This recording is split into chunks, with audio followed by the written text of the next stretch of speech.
guys, it's Christy. Welcome back to my channel. So I've been really excited and looking forward to filming this video and doing sort of an update on where I am in my publishing journey. And also I wanted to update everyone on something big that's gone on in my life recently. I got a puppy! So this is Webster. He is my little baby boy and he is a big guy. He is almost 3 months. He is so smart and just such a good boy, and he loves to cuddle, and he runs up to me every time he sees me in the morning. He runs up to me because he's so excited to say good morning. You're such a good boy. He's a good boy. He's definitely been keeping me busy, but in a very good way. So he is a large part of what I've been doing recently and what my life has been looking like. So in this video, I'm going to be talking all about beta reader feedback. So specifically what to do when you get that feedback, what to do with it, and kind of some different ways to approach it, some different kind of methodologies, and things specifically from my personal journey. This was my first experience working with betas, and I just thought that it would be, not only beneficial for me to share and kind of be able to talk about it, but maybe someone else that's nervous about sharing their work with other people, that maybe if I kind of share my experience, that it might be helpful for some other people out there. Only a couple of years ago, it used to be really, really hard for me to share my work, and I'm sure a lot of people can relate. It's kind of scary, kind of putting yourself out there basically by sharing your work with other people. With baby steps, I slowly kind of dipped my toe into the water, and sharing it with friends and family, and sharing it with a critique partner, and then finally with beta readers. And for those of you who don't know, I am pursuing traditional publication, and I'm sure not everyone probably does submit their manuscript to beta readers before they query an agent. For me personally, I have queried before. I have queried another novel before, and I just wanted to make sure that this novel really was the best that I could make it on my own, with feedback from other people, right? Also, my novel touches on some darker themes, some kind of borderline controversial subjects that I just wanted to make sure that I was being really sensitive to those things, and just kind of getting some other perspectives and just getting more feedback on it. I just felt that that would make me more comfortable moving forward in the process. And ultimately, I'm really, really glad that I did, because I did get a lot of really great feedback about those things specifically, and things that I really wouldn't have seen on my own, and things that I probably wouldn't have thought about on my own. And given some of the feedback that I received, it's kind of hard to imagine at this point querying agents and not getting, rejections based on those things that, some of my readers saw. So I wanted to talk a little bit about my thought process, kind of reviewing this beta reader feedback, after I took a little bit of time to kind of process and, let things sink in. So definitely getting constructive criticism on your novel can be a little bit jarring, especially when you've done a lot of work on it to the point where you've done everything that you know how to do yourself, and you have this sort of confidence in it, which you should. You should have this confidence in your work. Otherwise, you really wouldn't be sending it out to beta readers ideally. And I think there's a certain amount of distance that you have to put between yourself and your work to not take the feedback personally. I think that's one thing that I've definitely had to work on, is, separating the two things. And then another is getting some distance, I think, from the feedback after reading it, letting it breathe, and just trying to kind of gain a fresh perspective, come back to it later with a fresh, open mind. I think that has been really helpful too. So there were some questions that I had to ask myself when reviewing the feedback that I found helpful. And the first one was, is this feedback subjective? Because with any published novel, there are definitely going to be readers that don't like certain things. And there are just readers that don't like certain books, that don't like certain subjects. Ideally, you have beta readers who enjoy, the genre the genre of your book and enjoy the subject, and that's why they agreed to read it. But it was just something that I kind of thought I had to ask myself, is it any of this feedback something that I should kind of take with a grain of salt and just think about before rushing in to make changes. Not every book is for everyone, and there are going to be things that people don't like or rub them the wrong way. And so not that you should use this as an excuse to not better your book, but it's just something to kind of be thinking about and be mindful of. On the one hand, you don't want to be so close-minded to feedback that it was pointless, to get beta readers anyway. But then on the other hand, you don't want to be too open-minded, too open to changing your novel, because that can have really disastrous consequences as well. And I know that from personal experience with the last novel that I wrote. And then the second question that I asked myself is this same note being repeated by multiple readers? Is this sort of the consensus that I'm getting, Because if the same concern is being repeated multiple times, for me, that indicates that there's an issue, somewhere that needs to be fixed. And I try to look at my beta readers as, the representation of, my readership. And so I definitely, if they're telling me that there's a problem, then I definitely want to address it.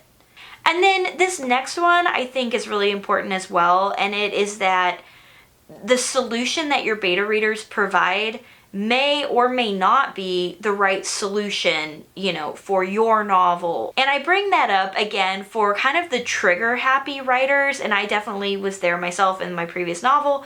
But it's easy to kind of jump on an idea that someone has because you're so eager to finish, you're so eager to query your novel and get it published, it's so easy to just jump into revisions.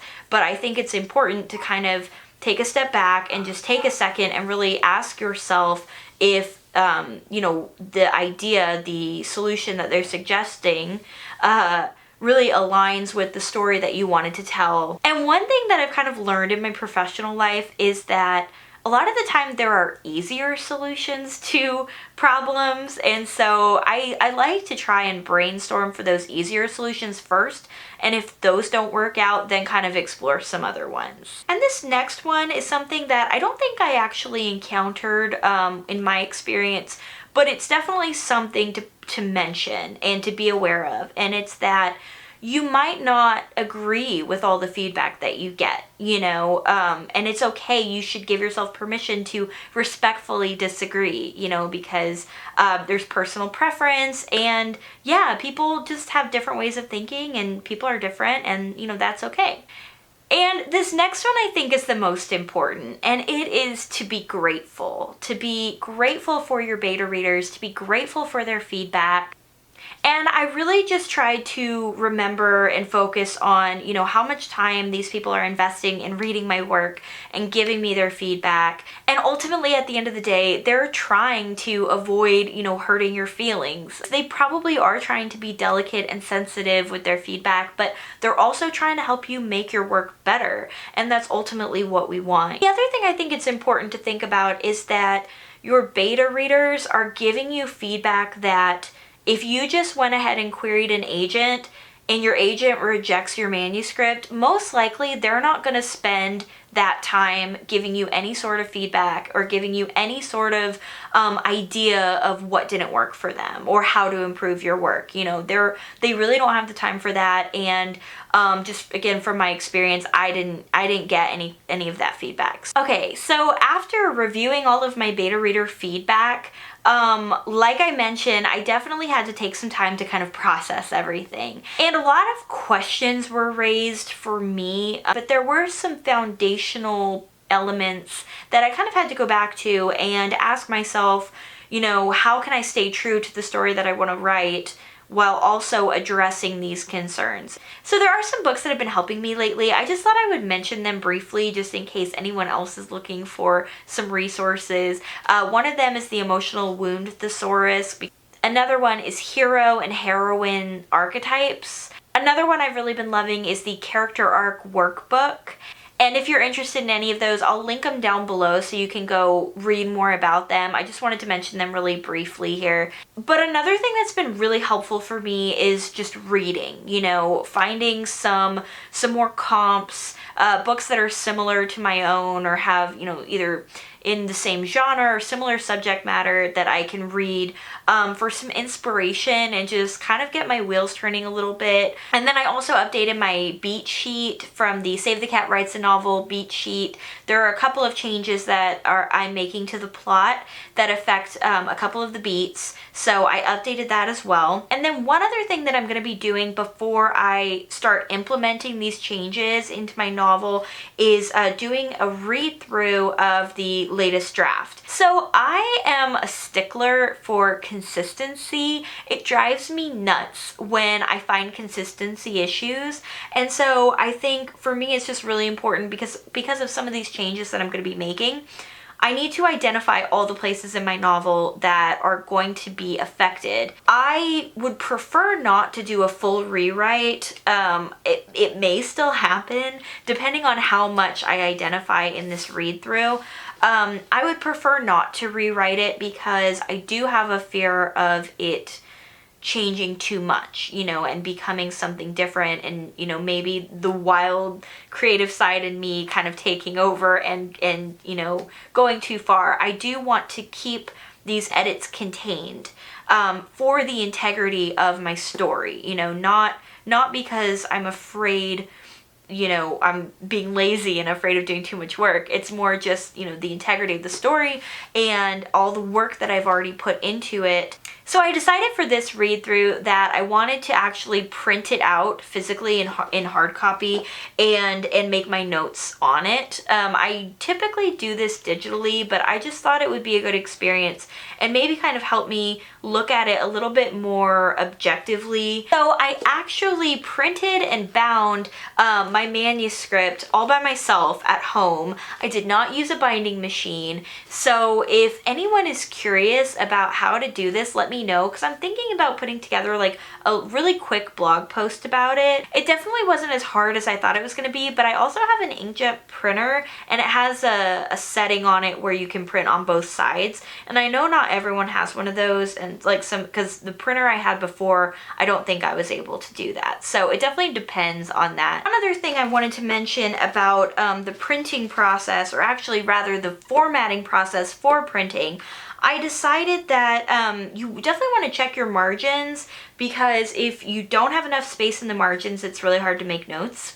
One mistake I've made in the past. And then another thing that I did is I inserted a blank page in between every chapter. I thought, you know, every other page would be, you know, kill way too many trees, so I didn't want to do that, but I wanted a sufficient amount of space if I really needed to make extensive notes. So after I finish my read through and I make all of my notes, I'm going to be putting everything together into a checklist. This is actually something I did during one of my last revisions, and I have a video about it. You can watch it if you're interested. There's just something about putting together a list and being able to check things off. I feel like it can be really daunting when you have a lot of work to be done and it's not all written out in the same place, and it can feel really overwhelming, you know. But if you have everything, you know, bulleted or however you want to do it, and you can check it off and see it, the list getting smaller every day, I find it to be really encouraging.